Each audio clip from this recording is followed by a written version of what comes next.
Quando o empresário tem frustrada a sua atividade e as suas dívidas, que chamamos de passivo, são maiores do que o patrimônio social, ou seja, do ativo, ou ainda quando, por má fé, uma empresa não salda as suas dívidas, se tornando insolvente, que é a incapacidade do devedor de quitar pontualmente as suas dívidas, fica caracterizado o seu estado falimentar.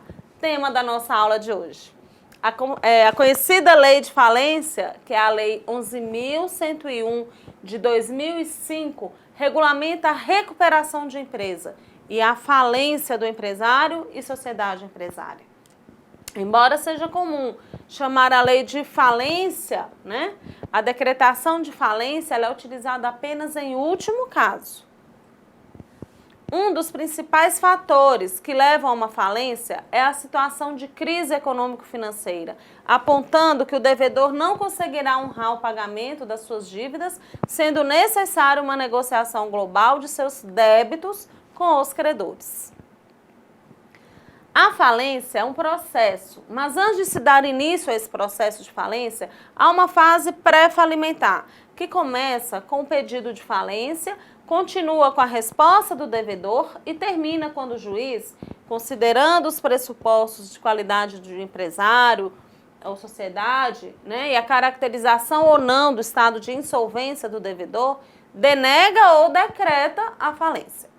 O juiz, ao decretar a falência, irá fixar o termo legal da falência, ou seja, a partir de qual data a falência produzirá seus efeitos jurídicos, delimitando o espaço de tempo em que os credores poderão investigar os atos do falido, verificando se não houve qualquer movimentação de recursos e bens que deveriam ser arrecadados para a massa falida e servir como pagamento das dívidas.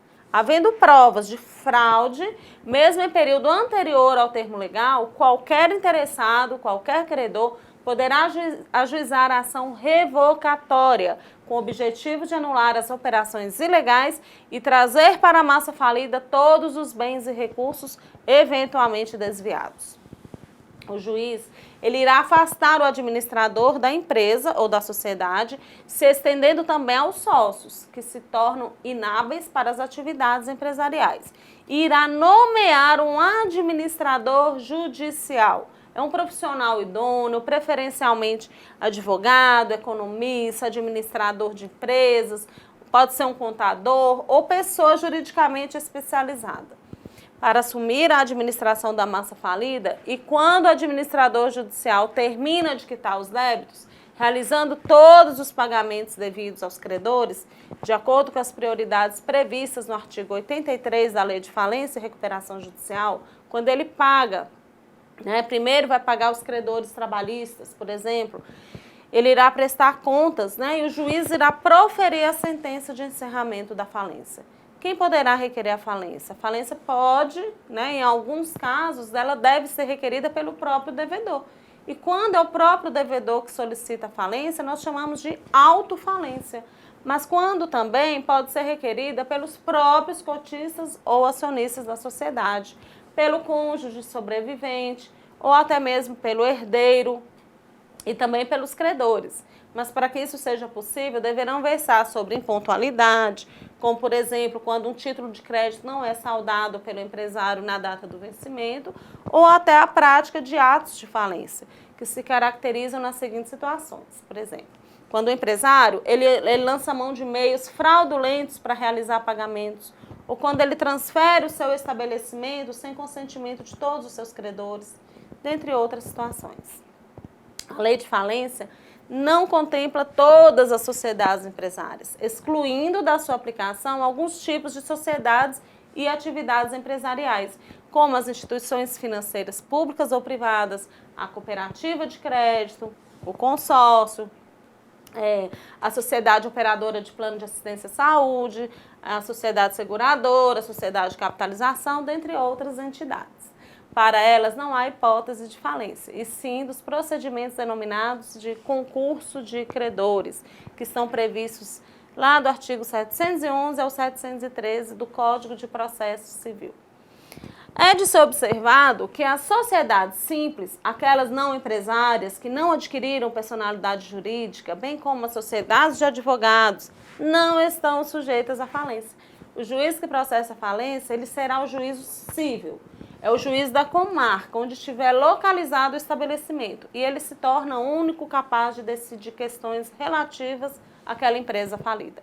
Dizemos que ele será o juiz universal da falência, devendo decidir as questões que envolvam o falido, credores, né? Mas existem ações, como as ações trabalhistas, que devem primeiro ser ajuizadas e decididas pela Justiça do Trabalho, para somente depois serem habilitadas no juízo da falência. Inoperante desde 2019 e com dívidas de 2,7 bilhões, a Avianca Brasil teve seu fim decretado pela Justiça no dia 14 de julho de 2020. Ativos que restam serão vendidos para tentar quitar, compromissos. Os funcionários e os credores da Avianca Brasil receberam a notícia já esperada. A Justiça de São Paulo decretou a falência da companhia aérea a pedido da própria empresa, que é independente do grupo colombiano Avianca Holdings S.A. Com dívidas de 2,7 bilhões, a companhia entrou em recuperação judicial em dezembro de 2018 e se tornou inoperante em maio do ano de 2019. Na ocasião, a marca voava com somente 5 aviões. Chegou a ter 55 aeronaves, todos alugados. No pedido de autofalência, a Avianca Brasil alegou que a ANAC e a suspensão das autorizações para decolagem e aterrissagem nos aeroportos tornaram impossível o cumprimento do plano de recuperação judicial, tendo o mesmo destino da Varig, que teve também a sua falência decretada no dia 20 de agosto de 2010, e a VASP, também empresa aérea brasileira, que também foi à falência no ano de 2008. Até a nossa próxima aula.